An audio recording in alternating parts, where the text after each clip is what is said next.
Assalamu alaikum and welcome to Islam in Life with me, Raza Kazim. What are the key parenting challenges for parents in the West? Are the challenges different from those parents that live in Muslim countries?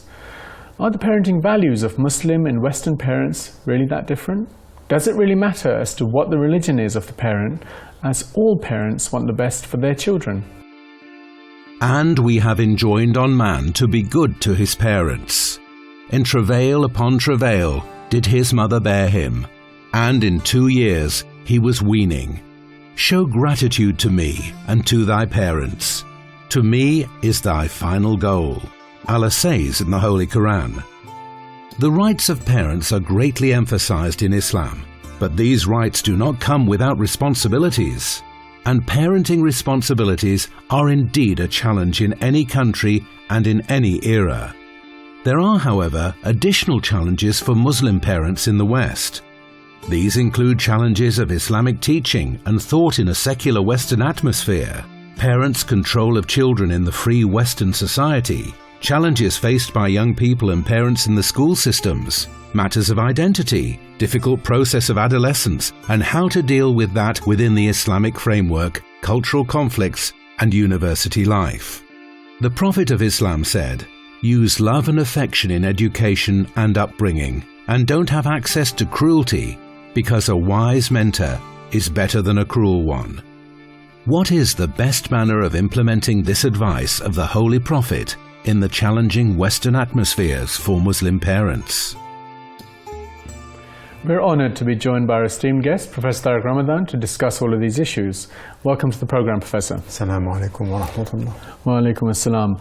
I wanted to ask you, what are the basic, essential things that parents, Muslim parents, need to be thinking about in terms of the parenting that they do, regardless of where they live, as it were? What's really essential? Yeah, I think it's important to come to this, because this is the starting point of even understanding the Islamic revelation and the revelation itself.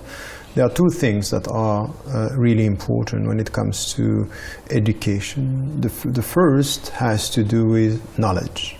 The starting point of everything in the Quran is get this knowledge, and it's one dimension of our dignity as human beings. So, وَلَقَدْ كَرَّمْنَا بَنِي آدَمَ, we give dignity to human beings, and this dignity is freedom and knowledge in order to deal with your freedom. The second dimension is wherever you are, you should be a woman and a man promoting what is good. الذين إن مكناهم في الأرض أقاموا الصلاة وآتوا الزكاة وأمروا بالمعروف ونهوا عن المنكر. So, you pray, you give the zakat, these are the rituals, and then you promote what is right and resist what is bad. So this is the two dimensions. Knowledge and ethical behavior are the two fundamentals when it comes to education. Are there issues in the West that parents face in the West that are particularly different from those that are faced in Muslim countries, for example? When we talk about behavior, there is one dimension which is going to be important, is ethics, ethical behavior. And when it comes to knowledge, is which type of knowledge are we talking about? So it's not enough to say this, because on this we can say, oh, we all agree on this, but which type of knowledge are we talking about, and which type of morality and behavior are we talking about? So when it comes to, and then when you come with defining these two concepts, what is knowledge? What we have in Islam is the supplication of the Prophet, peace be upon him, saying, Allahumma nas'aluka ilman nafi'a. Oh God, we are asking useful knowledge. And useful knowledge has two meanings. It's useful for this life and useful for the hereafter. So through which I will get my own and personal salvation by having this knowledge here. So it's not only pure knowledge that I can use in a pragmatic way here, whatever is going to happen. So you have to consider the useful knowledge as, once again, connected to the other dimension. Ethical knowledge is the useful knowledge. On the other side, when it comes to the behavior, and this is why we are talking about education. In Arabic, there are two terms that are not exactly translated in English, is التربية والتعليم. التربية is education, so it's transmitting knowledge plus behavior. So it's ethics and knowledge. And the other one could be training, but it's not exactly this. It's just transmitting knowledge, but not requiring anything which has to do with your behavior. So what we are saying in the school system, normally we transmit knowledge, and at home we transmit knowledge and behavior. So what we are talking about here is that in the West, you might have people saying, you know what, we are promoting values. It might be that they are not exactly the same when it comes to personal behavior, when it comes to interpersonal relationships. All these things could be different, and it's clear that the cultures and the behaviors and the scale and even the priorities in your behavior are different in the West today than what could be expected in a Muslim majority country. In terms of that, can you identify any particular kinds of things that you feel particularly stand out in terms of obvious differences between the different cultures? Yes, there are things that have to do with the surrounding culture, but also your understanding of what knowledge is and should be useful for. So you have to come to this. And in a time where we are having a complexified world and a diversity of knowledges, the hierarchy becomes very important here. Is how the hierarchy between all these knowledges, the way we have to deal with it. So in the West today, what is the measurement of success? If you are the first, if you get the best marks, that's not the way we should deal with it. And sometimes Muslims are confused. They want to duplicate the Western model, not understanding that, yes, we might have the same means, but the hierarchy and the objectives should be different. So the first here is that anything which has to do with education for us is never about only transmitting knowledge. It has to do with behavior. Can I ask a little bit further on that point about that you said that it's not about being the first or the best? Isn't within the education that you want to try and be the best so that you can do the best that you can? And surely that isn't a problem. Why is that identified as a problem within Islam? It depends how do you call and what do you call the best. Okay. If it's the best, whatever happens to the others, that's wrong. The best is the best in competition with your own self, not by forgetting the others. That's very important. It's not, I want to be the first, whatever. No, we can't. We don't have this kind of, mindset, and we should not. It's try to be the best, meaning compete with your own self, but not forget the others. Show solidarity, show the way compassion and empathy with the others. So it has to be connected with solidarity, humanity, brotherhood, sisterhood. This is very important. So this competition to be the first with the knowledge is something which is sometimes distorted. Is that we want, for example, we have ranking with our schools. We want to have the first. Yes, but on which basis? What are the parameters? Is just marking? So, for example, you look at, you can take only the good students and you have a very high ranking. But what is this? Is this the school that we want? That we are forgetting the poor, we are forgetting the disenfranchised within our society? That's not the right way. So this ranking per se is a distortion of the ethical ground on which we have to rely when it comes to education. So this is, for example, a very important point that we have to discuss even with some of our brothers and sisters when they come with Islamic schools. And then they think it's successful if they are competing in the ranking of, I don't know, the national ranking that we have about schools or related to schools. And I think that, no, that's not. So our principles should be based on ethical ground. It doesn't mean that we are underestimating the fact that we are trying to be the best when it comes to knowledge. But we should also be the best when it comes to behavior. So you can be the best with just marking the knowledge. And what about marking the behavior? Marking the morality, marking the service. You are as successful when you are serving your society than when you are getting the knowledge and trying to get and to make money. Because at the end, if it's the measurement of success is how much you get as a salary. That's not. So we have this, and then it comes to in your question, which is a deep question, is sometimes what we have with our morality. It's the limits of some of the behaviors that we have. Now we have in the West normalized behaviors that are in contradiction with our own values. Many people are going straight to speak about homosexuality. Yes, Islam is not as all the religions.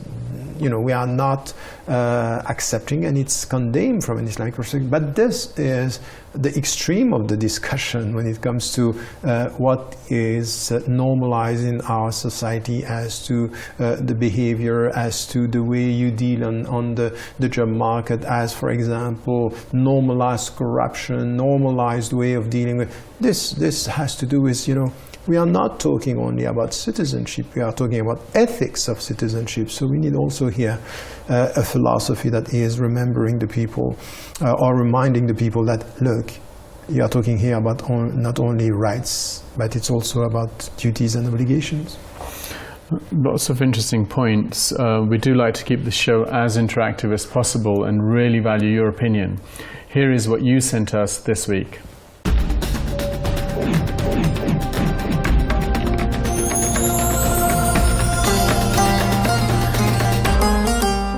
This week we asked, what are the key parenting challenges for Western Muslims? Zara from Sweden said, the key challenge in my view is to explain to our children why they should stay away from certain actions that are so acceptable and normal in the Western society but unacceptable in Islam. Maddie from Iran said, I think it's the ideology that children adopt in the West that is the most challenging aspect of parenting. In all educational and social institutions, there's an anti-religious ideology being promoted in the West. And Shabir from UK said, I don't think parenting challenges in the West are any different to parenting challenges anywhere else in the world. Kids these days need logical explanations to everything, and so we have to be equipped to provide this to them in all matters. Overall parenting is challenging, either in Muslim countries or in the West. Islam was never forced upon me. It was actually encouraged by example. So my parents just taught me by example. I was never forced to do anything.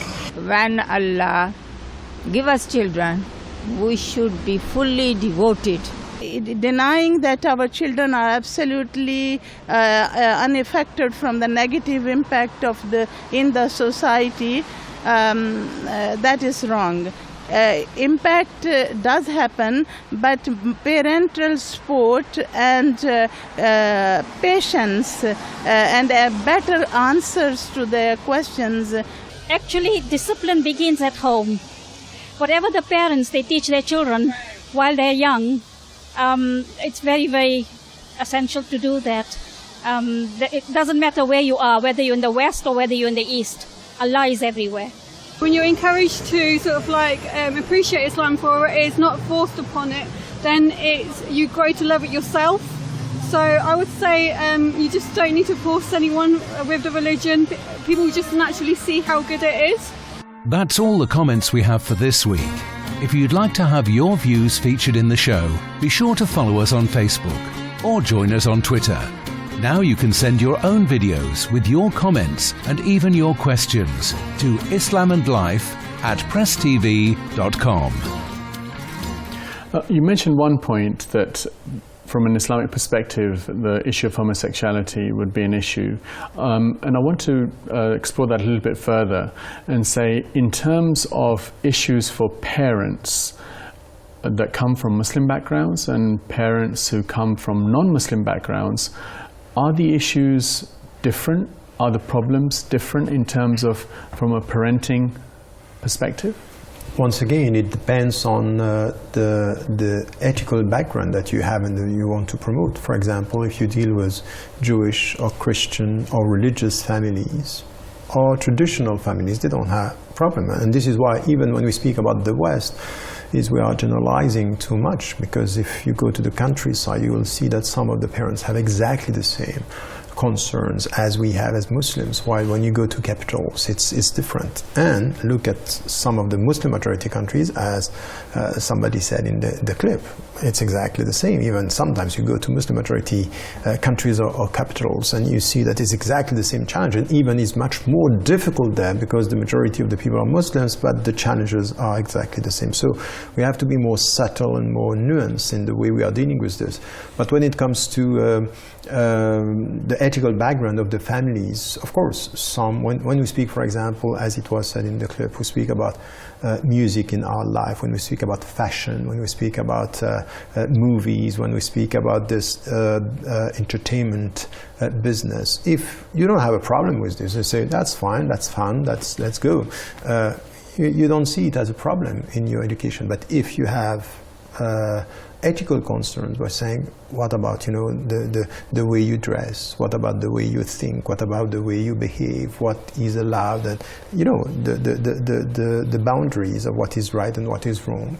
If you have this, of course it's going to be difficult, and sometimes for Muslims as well as Christians and Jews and people of other faiths. Within that kind of painting that you've provided, as it were, of the issues and the similarities and so on, are there things which are contradictory, which pose problems, and what kind of problems are they? Because after all, parents, regardless of what background they come from, they want their child to be the best that child can be. On the whole, yeah. I think everyone would argue, well, I want my child to do the best that they can, and I'll do everything in my power to be able to do so. Yeah. So as we were saying, and I think that this is a very important question, is we all say, I want for you the best. Now, hold on, let us talk about what is the best for you. Is to be successful by getting a job, getting the best salary, and to be acknowledged by the people. So you can get this, but at the same time have no ethical behavior within the society, not getting a sense of solidarity and showing a kind of humanistic attitude, and as I was saying, compassion and solidarity and justice. From an Islamic perspective, the success here has to be measured with the success in the hereafter, by what is set by our religion when it comes to, yes, okay, God is asking you when you do something to have a good command, and you know how to deal. Just you have to master what you are doing. That's all. Be the best in your field. But at the same time, what you have to add to this is this humanity, which is important. So, for example, with my children, asking them to be the first at school, and at the same time to care about the people who are not successful, who are facing social problems, who are marginalized within the school. So this concern, it's very important. Not to be obsessed with the money and the solidarity, the salary, but to look at how you have to deal with human beings. And then, at the end, the centrality of the Tawheed, the oneness of God, is that all this is for what? What is the final goal of all this? The success is not to be celebrated by people, but it's to be loved by God. And it might be that when you are celebrated by people, what you are doing is not loved by God. So this is where you have to be clear as parents, and you have to go along and to, educating at the end of the days, I'm giving you the instruments of your own freedom, the instruments of your own autonomy, the instruments for you to face God on your own.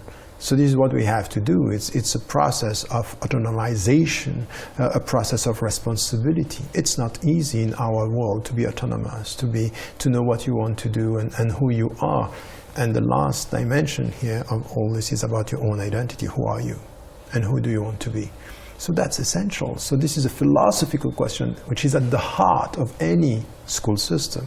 And unfortunately, what we have now in our school systems in the West is structural reform, but not dealing with the essence, the substance of the curriculum. Is what do you want? Do you want me to be efficient, or do you want me to be autonomous? Do you want me to be clever to the point that I have a critical mind, or do you want me to be a citizen following the mass, following the people, and not having a... These are very important things, and I would like the Muslim majority countries to take from the West what is the best, not to follow in the footsteps of fashion and entertainment, and following, be the first at school with the salary and with your job, but to take the best from the West, which would be, for example, understanding that we need critical mind. We need the critical thinking, and this is something which is very important in the West. It's all a question of balance, al-mizan, which is the reference that we have in the Quran. I want to pick up one point in particular that you made, that you asked your children to be the best, but at the same time look after the others who are disenfranchised. How do you do that? What do you need to do for the child to be able to understand, okay, how do I help when I'm coming from, in a sense, your privileged background and an educated father who is asking you to be the best in that way, but others who might not have that aspiration? How do you inculcate that? That's very important, because you are responsible about the way you are raising your children from where you are, of course, and it's a privileged position where I want them to be the best. And I know that so many are not even able to think about it. So this is where your solidarity and the sense of justice is. You come from a privileged background, you come from a privileged family. Now you have to look after the others and to try to ask yourself how you're going to deal with this. So there are two ways.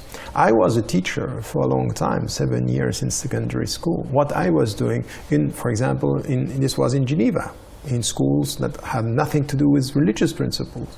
But what I put within my teaching is, I want you to care about the world. I want you to speak good French, but with your language to serve what is good. So, for example, to go and to do things, to write something about the needy within your society. The young children who left school because they were disenfranchised. So I made my students write about this in good French, about good causes, good things. So we need things like this in our schools. And I would like the Muslim schools and the so-called Islamic schools, wherever they are, not only to compete about the ranking, but to show the Islamic principles on the ground, what it means to be dealing with a society where there is injustice, racism, for example, and to do something about it. And the other side of the equation is the parents. And the parents, very often, when they put their kids in some Islamic schools, they think as if everything is going to be done, or they think it's too difficult to compete with, the school system, and they are losing the battle before even having started to struggle with it. And this is why you have to be with your children. You have to show them how life is in their surrounding. So this is why when you come back from school and you know that as Muslims you have to pay the zakat, don't only pay and that's it. Make the link, create the link with the people at the grassroots level. Travel if possible, if you have a privileged background. Even not, you have lots of things to see within your society that are so important. So we need to add to transmission of knowledge, the right behavior, the right questions, the critical things. And there is something which is essential, that is needed everywhere. And it's lost in the school system in the West and lost in Muslim majority countries. The sense of communication, because we don't have time, we do not communicate. And add to this, we have new means now called connection. Are you connected with no communication? So we have to struggle. There is a jihad of communication, the interpersonal communication, not behind a screen, but eyes to eyes, heart to heart, body to body. These are so essential things. If we don't have this, we are losing the jihad of communication by thinking that it's enough to be connected, but connected and lost, connected and ignoring each other is not going to help. And within that context, is secularization a problem for some of the things that you have said we should aspire to as Muslims in terms of building those relationships and getting the children to think about others, the needy, as it were? I think it's a fair question. It depends your understanding of secularization.